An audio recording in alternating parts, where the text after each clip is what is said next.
Namaste. Orgasmic breathing with the SWA-TANTRA Kriya. Orgasmic breathing is actually very easy to learn. And when one learns it, simply by breathing in certain ways, one can move into a state of amazing pleasantness. It's not like a peak orgasm where there is a release, an ejaculation, for example, and so on, but it's more like a high level valley orgasm. That means that pleasantness is there. You experience that pleasantness for extended periods of time. To reach the stage where you can experience orgasmic breathing almost at will, and you can do it like 10 times, 50 times in a day, there is no bar. Which is where it scores over other practices. Now, in orgasmic breathing with the SWA-TANTRA Kriya, first, your energy body, your Nadis need to be cleansed. 72,000 Nadis takes a little while to clean, but we work by working on the Sushumna, by cleansing the Sushumna. And in a sense, the techniques that we learn in SWA-TANTRA Kriya help to use the Sushumna like a vacuum cleaner. So by breathing in certain ways, channeling breath up the Sushumna, we draw out stuff from the different nadis and cleanse them. Once the nadis are cleansed, the body is in a position to be a little more receptive to energy, so that the flow of energy is possible in all different parts of the body. See, blockages are what impede our experiences in the body and create illnesses and so on. But when these blockages are cleared with the power of breath, it becomes easy for the body to be in a state of wellness, good health, and so on. So once the cleansing happens, and the next step is, of course, rebuilding or recharging the kundalini. I've made a separate video on that. You can take a look. Recharging the kundalini is important, because unless there is enough energy available in the body, how can you achieve whatever you wish to achieve?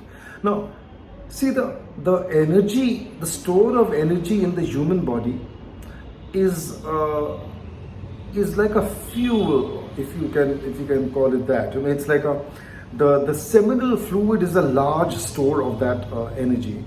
Now, there are many who believe that seminal fluid, if it stays in the body, it can cause all kinds of adverse reactions and so on. Maybe it does happen to some people, I don't know. But it doesn't happen to yogis, because yogis know techniques to channel this energy up the spine. It could create problems if it stays stuck in the wrong places, and if it is not able to continuously move. But a yogi does not keep this energy stagnant. He keeps this energy moving. So when he keeps this energy moving, it cannot create adverse conditions or reactions in the body. So without basically going into a confrontation with established medical views, etc., fact remains that there are yogic practices and they do yield fantastic results. So when we do this cleansing, rebuild this energy, then the energy becomes available to channel as we like. And as we work our breath, as we just use the power of breath to move in the body in a certain way, beautiful experience of ananda, bliss, ecstasy, pleasantness, joy, it starts coming into the experience. Can you imagine someone who goes through life feeling low, depressed, not energetic at all, depleted in so many ways? Simply by doing a little bit of these practices, if he's able to totally transform his life, go through a day in a sense of joyousness. It doesn't matter what external conditions may be. The external conditions always change. But if you can do something with your inner self, if you can create conditions inside, there is no reason why you cannot feel extended periods of pleasantness. And when you learn the orgasmic breath, it comes to you very easily. a few breaths, a few rotations of the breath, and you start going into that state of ananda, that state of blissfulness, that state of joy. It's very pleasant, it's very beautiful, and it's very, very empowering. Also, when you are in that, it helps you to heal many, many different conditions. After 40 years of smoking and 20 years of smoking heavily, today I'm much older, but I'm on zero medication. Nothing, no medication at all, despite living such an unhealthy lifestyle, because the power of breath.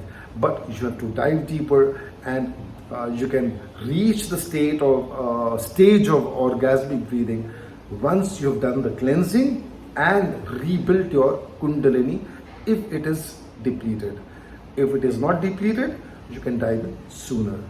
Connect, and if you like, join one of these programs and take advantage. Orgasmic breathing for pleasantness, joyfulness, blissfulness all day long. Namaste.